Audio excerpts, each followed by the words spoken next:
네, 클로징 사연할 시간입니다. 유한타증권의 홍성진 주임 연결하겠습니다. 주임님 안녕하세요. 네, 안녕하세요. 네, 어제 나흘 만에 중국장에 살짝 하락 반전이 나왔는데 오늘도 반등을 못 줍니다. 오전장보다 좀 많이 밀리면서 마감이 된 것 같고 GDP 발표 글쎄요 괜찮게 나왔는데 거기에 비해서는 좀 시장 흐름이 신통치 않았나 좀 싶거든요. 오늘 장 마감 좀 자세하게 확인해 볼까요?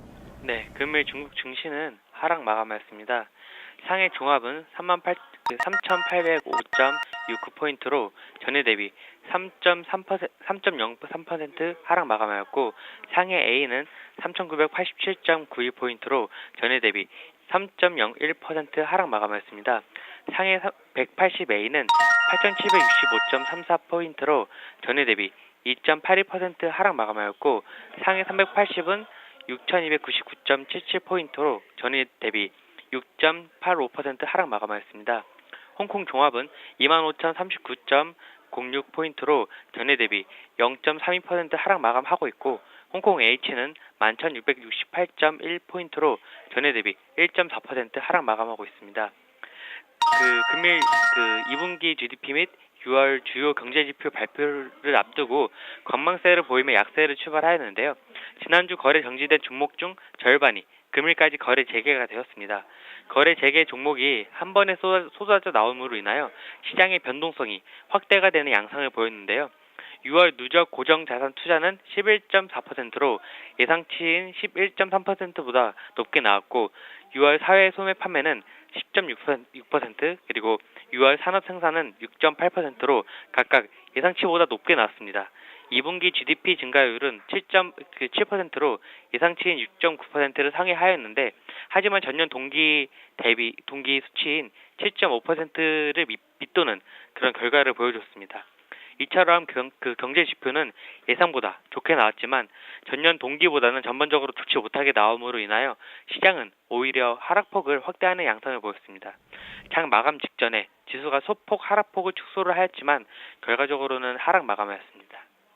전년 대비로는 좀 못 나와서 좀 주가 반등에 힘을 못 실어줬다라고 좀 분석을 하셨는데 그래도 시장 예상치보다는 지금 잘 나온 결과거든요.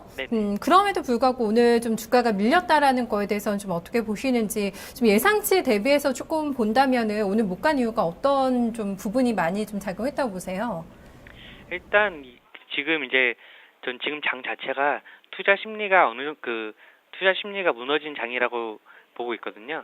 이런 투자 심리가 무너진 장에서는 조그마한 그런 변수에도 지금 안 좋게 반응을 하는 그런 케이스가 많은데 이번에 그런 경제 지표의 그런 예상치를 뛰어넘는 경제 지표를 발표했음에도 불구하고 지금 그런 거래 정지된 종목들이 나옴으로 인해서 혼란을 야기시킨 점이 있었고 그리고 지금 현지 신문사들 보면은 오늘자 뉴스 보면은 경제 지표가 잘 나왔다고는 하지만 계속적으로 부각을 시키는 게 예상치보다 높게 나왔다는 거를 부각을 시키는 게 아니라 계속적으로 하락치에 있다는 거를 부각시키는 그런 뉴스들이 지금 많이 검색이 되고 있거든요.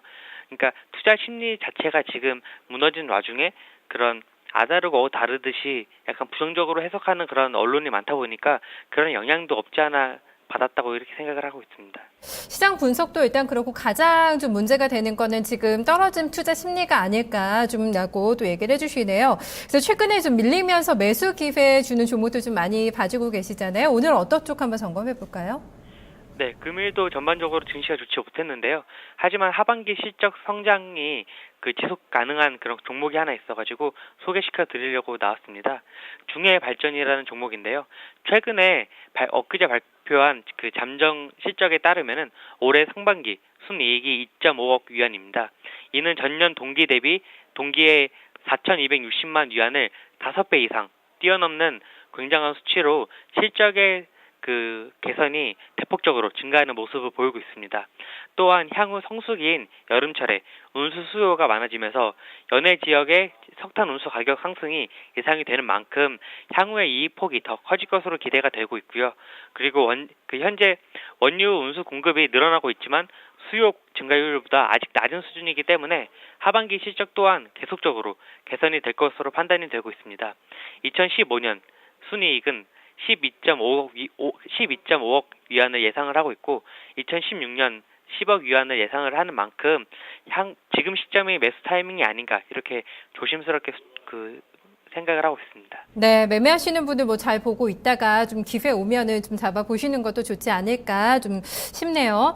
그래서 이제 내일장에서는 좀 반등 시도가 나와줄까? 후강 통해서 외국인들이 7거래일째 지금 자금을 빼가고 있다는 뉴스가 나오면서 수급적인 부분에 대해서도 좀 우려가 나타나고 있거든요. 이제 금융공산주의라는 좀 멘트까지 나오면서 그래서 외국인 자금 이탈과 좀 연관시키는 그런 움직임도 나오고 있는데 내일장 좀 어떻게 보시는지 저희 짚어봐야 될 부분들 체크 포인트도 함께 좀 점검해 주실까요? 네, 일단 말씀하신 대로 공산주의라는 말이 나온 것 중에 하나가 중국이 정책을 통해서 증시를 부양하고 있다는 점이 외국인한테는 금융의 자유도 측면에서는 안 좋게 반영이 되는 모습입니다. 하지만 지금 투자 심리가 무너진 와중에는 일단 정책으로나마 증시를 부양을 해야 하는 그런 중국 정부의 의지가 담겨 있기 때문에 어떻게 보면은 그것은 MSCI 지수 편입에는 불리할 수 있어도 증시 부양에는 유리하다고 저는 생각을 하고요. 그런 한편의 측면으로 이제 어제 인민은행이 통화정책위원회가 열렸는데요. 여기서 나온 이야기를 한번 해드릴까 합니다. 우선 현재 중국의 경제 금융이 전체적으로 안정적으로 운행이 되고 있다고 자평하는 모습을 보였는데요. 하지만 현재와 같은 복잡한 상황에서 과소평가하지 말고 모든 금융기관이 힘을 모아서 긴밀히 움직일 것을 지시를 하는 모습이었습니다. 특히 이제 국내외 경제 금융 최신 동행과 글로벌 자금 흐름의 변화를 주시를 하면서 안정 속에서도 진보하는 그리고 혁신을 유지할 것이라고 밝혔고 그리고 지속적으로 안정적인 통화 정책을 실시할 것을 밝힌 만큼 향후에 유동성 공급이 증시로 유입이 되면서 증시가 다시 한번 움직이지 않을까 이렇게 보고 있습니다. 그리고 이제 이런 통화 정책이나 아니면 이런 금융 정책이 저는 장기적으로는 중국 증시를 부양시키는 원동력이 될 것이라고 보고 있고 금일도 은행주가 많이 안 빠진 와중은 이런 인민은행의 통화 정책이 있었고 계속 말씀드렸지만 금융주가 살아 있고 금융주가 이제 하방을 받쳐줘야지 중국 증시가 움직이기 때문에 저는 이거는 좀 잘 가고 있는 정책 방향이 아닌가 이렇게 보고 있습니다. 네, 알겠습니다. 시장에 대한 시각은 중장기적인 시각은 유지를 하시네요. 오늘 말씀 잘 들었습니다. 네, 감사합니다. 네, 오늘 중국에서 기다렸던 2분기 GDP 발표가 나왔습니다. 그럼에도 불구하고 좀 잘 나오기는 했는데요. 지금 시장에 좀 긍정적인 재료로 작용을 하지는 못했습니다. 당장 나온 2분기 GDP보다는 올해 목표 성장률인 GDP 7% 유지할지 글쎄 미지수다라는 좀 분석들이 많이 나오면서 여기에 대한 우려감이 작용을 했는데요. 최근에 중국 증시가 좀 많이 흔들리면서 실물 경제도 위축되지 않을까라는 염려가 나타나면서 오늘 중국상 반등하지 못하고 어제 오늘 이틀 연속의 조정으로 좀 마감이 나왔습니다. 네,